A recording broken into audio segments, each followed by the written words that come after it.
yang mau misalnya mau dikawin, nyari wedalnya itu hari apa, misalnya hari Rabu. Nah, guys. Nah, itu kan udah Kedengar guys dari sebelah sana. Oke.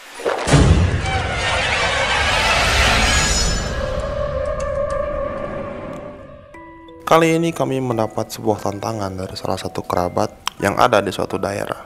Tempat kami kali ini adalah sebuah pemakaman kuno atau pemakaman zaman dulu, dan tempatnya pun ada di sebuah hutan larangan tengah-tengah hutan bambu. Konon di tempat ini terdapat 2 blok makam. Yang pertama itu adalah blok makam sang ulama dan para santrinya, sedangkan yang satu lagi makam seorang perampok sakti dan para pengikutnya.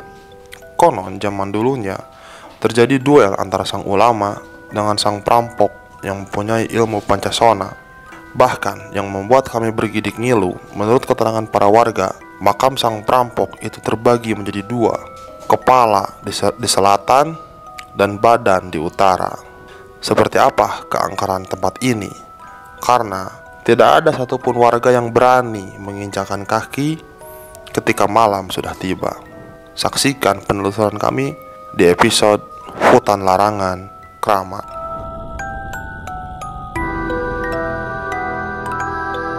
Oke teman-teman, selamat datang di Melawan Mitos. Kali ini kita ada di sebuah kawasan hutan larangan mungkin ya disebutnya.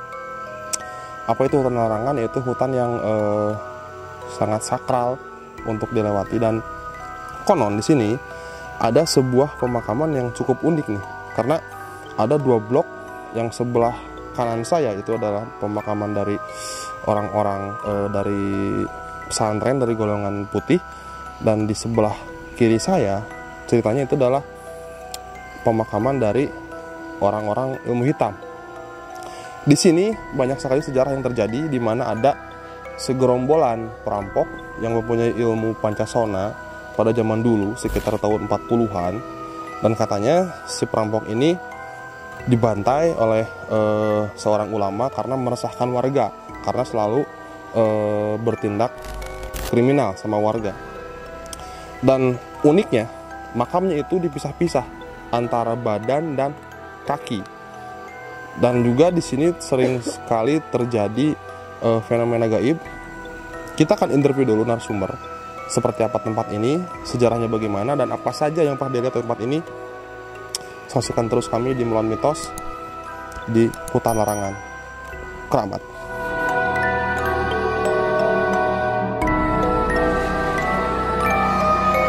Oke teman-teman, sekarang di samping saya sudah ada Mang Ate. Beliau ini sebagai narasumber di tempat ini, yang akan menjelaskan ada kejadian apa aja di tempat ini dulunya dan sejarahnya, termasuk kejadian para warga yang sering melihat sosok gaib ya, Mang ya, di sini. Ya. Oke. Mang Ate, mungkin kita akan mulai dari mana ya? Dari sini apa langsung ke depan? Dari sini aja bisa. Oh, dari sini. Ini dulunya apa sih, Mang? Dulunya masih kampung ya. Nah, kadio kami. Waktu itu banyak begal-begal, perampok gitu. Nah, singkat cerita, datang seorang alim ulama dari keturunan Banten, namanya Eyang Dalem Partakusuma. Gitu. Waktu itu si pimpinan perampok katanya mau ngadu ilmu gitu. Sama Eyang ulama Dalem itu. Ulama, oke. Mau ngadu ilmu katanya gitu. Terus ada sayembara katanya. Kata pimpinan perampok bilangnya gini, kalau saya kalah, pengikut-pengikut saya jadi pengikut kamu, katanya gitu. Oh, pindah, oke. Kalau pengikut Eyang Dalem kalah, berarti ikut ke saya, katanya gitu. Oke. Jadi yang jadi taruhan para anak buah ya? Ya. Oke. Nah, waktu itu langsung dia berantem. Duel sampai 2 hari 2 malam. Nah, pas udah 2 hari 2 malam nggak ada yang kalah waktu itu. Pas pimpinan perampok kena sabetan pedang si Eyang Dalem itu, pertama tangannya putus, terus kepalanya juga putus. Soalnya kan kalau nggak langsung diambil pasti nyambung lagi si kepala dan tangannya itu. Oh, punya ilmu ya? Iya, kayaknya punya ilmu pancasona lah. Pancasona. Kayaknya gitu. Pancasona sama, bentar, saya motong nih. Pancasona sama Rawa Rontek itu sama? Hampir ya? sama. Hampir sama. Sama itu juga. Oh iya. Terus tadi kan bilangnya berantem 2 hari 2 malam memang ya? Nah, Itu full duel ya? full duel. Nah, pas kalahnya gini, anak buahnya yang dalam itu untungnya singkat ya. Dia ngambil kepalanya itu. Kepalanya diambil, terus tangannya diambil. Pokoknya pada ngambil itu potongan-potongan tubuhnya itu. Langsung dibawa sama anak buahnya yang dalam gitu. Oh, karena kalau dibiarin nyambung lagi ya? Bisa nyambung lagi. Gitu. Nah, pas itu udah kalah ya. Singkatnya kalah lah si pimpinan perampok itu. Nah, kalau di sini kan, ini kan ada 2 belah ya. Oh, makam. benar-benar. Ini yang mau saya tanyakan ya teman-teman. Jadi di sini tuh ada 2 blok makam. Yang sebelah sini emang? Nah, yang di sini blokan Sama yang sebelah sini ya? Yang di sini blokan yang dalam. Oh, yang ini blokan siapa ini? Yang dalam. Oh, yang dalam ini ya? Kalau yang ini pimpinannya itu. Oh, ini makam para yang itu ya? Iya, orang-orang yang diceritakan itu ya? Orang itu, perampok itu di sini. Pimpinannya. Oke guys, jadi ini di kiri kanan kami sekarang itu makamnya makam zaman dulu ya, Mang ya? Iya. Bisa dilihat juga bentukannya. Tapi ini agak ada sentuhan-sentuhan modern, Mang. Mungkin udah direnovasi kali ya? Belum. Oh, belum? Belum, soalnya udah nggak ada dipakai sama warga di sini. Oh, nggak ada? Nggak ada, udah nggak di sini. Oh. Ini masih utuh. Dari dulu memang dari kayak dulu gini? gini. Dari dulu gini. Soalnya kan ini nggak boleh dibersihin. Oh, nggak boleh? Nggak boleh, dibersihin nggak boleh. Sebelah sini, Mang. Sebelah sini. Nah, oke, sok. Lanjut, Mang. Jadi ini gimana nih? Jadi warga di sini pada nggak bisa dibersihin, katanya nggak boleh gitu. Emang kenapa, Mang, kalau dibersihin? Ya menurut cerita. Jadi yang di sini nggak mau katanya gitu, nggak mau dibersihin gitu. Itu katanya. Oke, teman-teman, ini ada sedikit yang aneh ya, yang dari tadi awal kami datang ke sini. Ini sebenarnya gerimis, tapi di sini nggak kena hujan ya, Mang? Karena mungkin pohon-pohonnya mungkin Pohon-pohonnya ini. Yang saking lebatnya mungkin ya. Ini sampai menutupi langit-langit ya. Ini sebenarnya hujan gerimis. Oke, mungkin kita akan lanjut ke dalam, Mang. Ya, bisa. Katanya di dalam ada yang lebih kuno lagi ya makamnya? Ada. Oke. Ada. Dari tahun berapa nih, Mang? Tahun berapa ya? Kayaknya tahun 40-an katanya. Oh, ini di sini? Heeh. Tahun 40-an? Iya, katanya kan tahun 40-an. Oh, berarti masih dalam penjajahan ya? Iya. Masih zaman penjajahan ya? Masih zaman penjajahan. Oke, kita lanjut ke makam kuno ya, guys. Di sana ada makam yang lebih kuno lagi. Oke, guys, kita lihat ya. Lihat nih pohon-pohonnya. Akar-akarnya sudah seperti ini nih, kayak di film Resident Evil ya. Wow, mantap. Lalu juga ini ya, Mang. Ya. Ini ada kayu yang melintang ke tengah ya, menghalangi jalan ini. Iya. Ini memang sengaja sama warga atau aslinya kayak gini, Mang? Aslinya ini. Aslinya kayak gini? Aslinya gini. Jadi nggak boleh dipangkas. Nggak boleh tebang ya? Nggak boleh. Oh, jadi memang mitosnya yang ada di sini tuh tidak boleh ditebang ya, teman-teman. Karena kalau ditebang itu kenapa, Mang? Kadang nanti kalau udah nebang gitu, kadang sakit gitu. Oh. Sakit sampai 2 bulan, 3 bulan gitu. Nggak sembuh-sembuh itu. Tahu yang kayak gitu berarti pernah ada kejadian dong? Udah kejadian. Ya emang sering. Emang sering? Emang sering. Jangan pun nebang ini, mau ngambil kayu bakar juga. Oh, jadi nggak boleh nebang, karena kalau nebang biasanya suka sakit. Iya. Dan itu sudah kejadian? Udah kejadian. Sering berarti ya? Itu sering. Gitu. Makanya warga di sini nggak ada yang berani ke sini ya? Nggak ada. Ngambil kayu nggak berani? Nggak berani. Oke. Kita lanjut lagi ke dalam, guys. Semakin dalam semakin ekstrim kayaknya, Mang? Iya. Oke teman-teman, jadi sekarang kita sudah di area pemakaman yang kuno banget ya. Ini ada pemakaman yang dari batu aja yang ditumpuk. Bisa teman-teman lihat ya. Coba kita shoot dulu ini. Ini ada batu yang ditumpuk, ini ciri khas banget makam zaman dulu. Yang ada bendera merah 2 itu. Bisa teman-teman lihat. Dan ini menurut keterangan dari Mang Ate, ini makam yang ini yang dalamnya yang ini. Yang makam pakai bendera merah itu. Makam yang dalam. Kalau makam yang penjahat yang tadi di Oh, mana? di sebelah sana. Oh, sebelah sana. Heeh. Oh, bukan yang ini. Bukan. Oh, justru ini makam yang dalam ya, makam sang ulama. Sang ulamanya di sini. Heeh. Ini yang dalam meninggal tahun berapa ya, Bang? Ya tahun 40-an. Oh, tahun 40-an juga. Tahun 40-an lah. Tahun 40-an kan langsung itu waktu itu langsung duel itu. Oh, duel.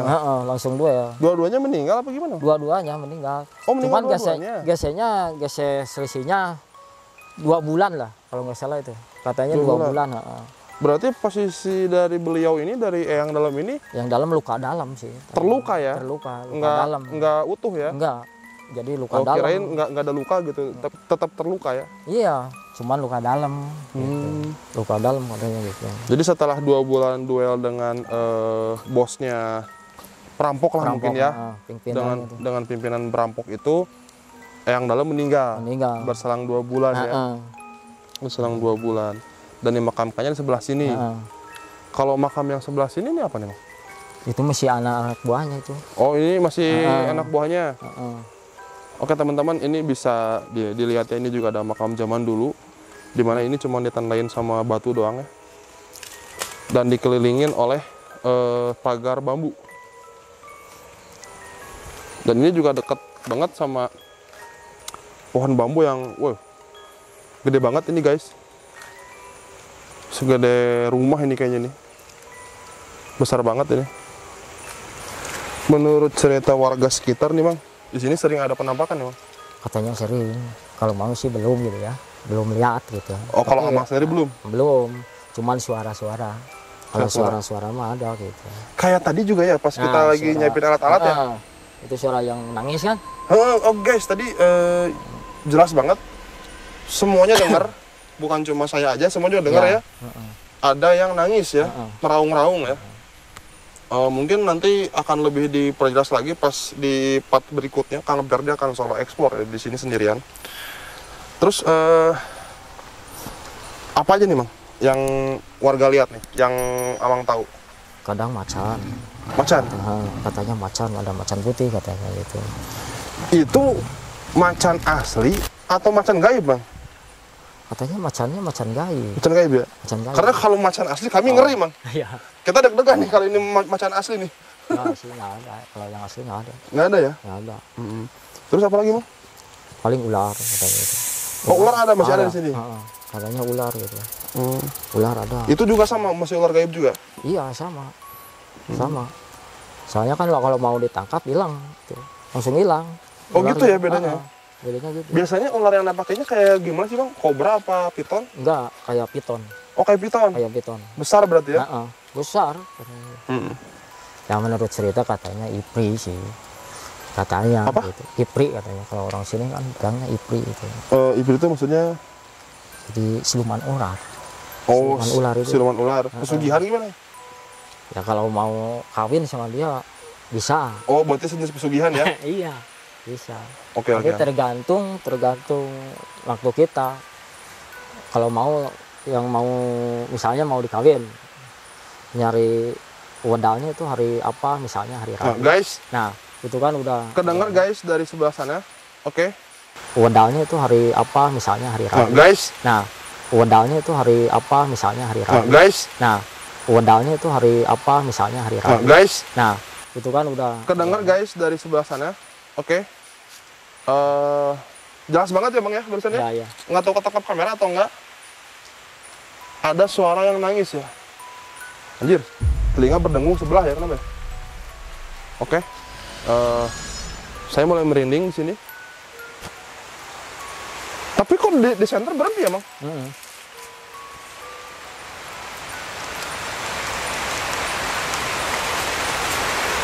Tuh nggak ada senternya. Masih lebat sih ke sana. Oh, masih lebat ya? Masih lebat. Cuman ini kan ke sana masih jauh. Masih jauh. Jadi kalau lewat sana kita muter. Oh, sih. Bisa muter kita lewat sana. Kalau lewat sana dari bisa? Mobil ke sana. Lewat pinggir paling bisa. Pinggir. Kalau masuk ke sini nggak bisa. Ini sekarang malam Jumat nih Bang nih. Ya. Biasanya suka pada muncul mereka. Biasanya gitu. Oke. Biasanya gitu. Nanti akan nunggu tengah malam ya bagian Perdi Solo Explore. Ya. Oke teman-teman, sekarang saya sudah bersama Mang Ujang, narasumber kita yang kedua. Karena tadi kita sempat break dulu ya karena ada hujan. Hujannya juga cukup gede. Kalau yang tadi di awal itu cuman gerimis, sekarang udah yang terus tadi jadi gede. Jadi kita break dulu. Mang Ujang, ada yang mau saya tanyakan. Mau. Tadi masalah pesugihan itu mungkin bukan di area sini mungkin ya? Bukan. Kalau Karena ini area yang dalam ya? Yang dalam ini. Mungkin area pesugihan itu ke sebelah mana? Kalau dari sini sebelah selatan, tepatnya di Pasir Luhur, namanya Pasir Luhur. Oh. Kalau ini Pasir Tengah. Oh, ini Pasir Tengah? Ya. Oke. Pasir Luhur itu areanya pimpinan perampok itu ya? Perampok, betul. Yang punya ilmu Pancasona? Ya, betul. Oh. Ini kita ngebahas lagi nih masalah yang tadi nih ya, yang sempat belum dibahas sama Mang Ate tadi. Makam si pimpinan perampok itu yang katanya dipisah-pisah itu sebelah mana? Di arah selatan, tepatnya di Pasir Luhur. Itu bagian apa yang di sana ya? Itu di bagian kepala. Bagian kepala. Ya. Kalau bagian badan? Di sini, di Pasir Tengah, ini Pasir Tengah. Sebelah mana emang ini kita bisa ke sana apa susah nih jalannya? Mungkin agak susah, apalagi kalau malam-malam karena tempatnya ini sangat lebat sekali. Gitu. Oh, lebat. Jadi kita nggak mungkin ya kayaknya? Ya mungkin lah. Gitu. Oh, Kita jadi cari aman lah di sini lah. Oke, gitu oke, kan. oke. Karena kalau kita masuk ke itu mungkin beresiko lah gitu dong. Hewan buas mungkin ya? Ya. Yang ditakutkan. Hewan buas. Tadi kepala di sana ada apa? Pasir Luhur. Pasir Luhur. Ini Pasir Tengah. Ya. Kalau kaki di mana? Kaki ya dari tengah, dari kaki ke kaki gitu kan. Oh, jadi dua. Oh, dua. Oh, dua bagian. Oke. Kalau dari pengalaman Mang Ujang sendiri nih, di sini pernah ngeliat apa sih? Ada yang gaibnya gitu, pernah ngeliat penampakan atau kayak gimana? Kebetulan kalau secara pribadi saya itu belum pernah. Tapi kan banyak cerita gitu. Karena dulu itu sering banyak orang ke sini untuk tawasulan di sini untuk mendoakan para leluhur. Oh, karena ini kawasan yang dalam ya? Iya, karena kawasan orang dalam. Nah, ini mungkin ada sebagian pemakaman warga di sini. Oke, guys, kita bisa lihat dulu nih. Ini adalah makam zaman dulu ya? Ya, ini. Yang batu-batu ini adalah bebatuan ya? Nah, ini makam-makam para pejuang dulu nih. Kalau ini pemakaman warga. Ini pemakaman warga. Tapi ya? sekarang nggak dipakai lagi untuk warga karena susahnya dengan mitosnya itu. Jadi ya susah untuk membersihkan atau membereskan pemakaman karena di sini mitosnya kita itu nggak boleh nebang pohon. Jadi harus tetap secara alami, tumbuh secara alami gitu. Oh, jadi kalau dibersihkan itu mitosnya nanti sakit katanya? Ya, betul. Seperti tadi ada kayu yang melintang ke tengah jalan gitu. Mungkin kita bisa masuk ke daerah sana. Kita lihat jalan tertutup sama akar-akar gitu nggak boleh di. Yang tadi mungkin ya, yang tadi kita pernah lewat di situ. Ini yang menurut cerita warga nih, di sini pernah ngeliat apa sih yang Mang Ujang tahu? Kenapa? Pernah ngeliat penampakan apa? Menurut teman-teman menurut teman-teman yang atau kerabat pernah datang ke sini, memang di sini ada sebuah harimau, penampakannya sebuah harimau. Oh, masih sama tuh kayak Mang Ate? Ya, harimau gitu. Yang selain disebutkan Mang Ate apa ya? Mang Ujang? Ya. Selain harimau, terus ular itu ya, ada yang lain? Mungkin tadi kita bisa dengar ketika kita masuk ke daerah ini, kita udah disambut dengan suara-suara aneh gitu kan. Nah, seperti itu gitu. Tadi Mang Ujang dengar suara sapi ya? Nih? Sapi, padahal di sini nggak ada yang kandang sapi. Di sini nggak ada kandang sapi ya? Nggak ada. Guys, tadi kita semua tuh dengar ada suara sapi di sini, tapi dikirain ada kandang sapi. Tapi setelah tadi ngobrol-ngobrol, nggak ada kandang sapi. Nggak ada di sini. Makanya agak bingung juga. Terus ada suara yang melengking ya tadi ya? Ya, suara ya rintihan orang menangis tadi kan kita sempat dengar ya tadi. Nggak tahu tertangkap atau enggak sama kamera, kita nggak tahu. Ya mungkin nanti kalau tertangkap kamera akan ditandain aja lah ya. Ya. Di menit berapa gitu. Apalagi Mang Ujang yang mau disampaikan tentang daerah sini? Ya, apalagi yang mungkin itu aja gitu. Mang Ujang ngatur nuhun sudah mau jadi narasumber ya, kita. Sami-sami. Oke teman-teman, itu adalah interview kita dengan dua narasumber dan kita akan lanjut ke Solo Explore Kang Perdi, nunggu nanti tengah malam. Saksikan di part 2. Dan kalau misalkan kalian suka dengan video ini, silahkan subscribe sebagai bentuk dukungan untuk kami supaya lebih berkembang lagi. Terima kasih. Assalamualaikum.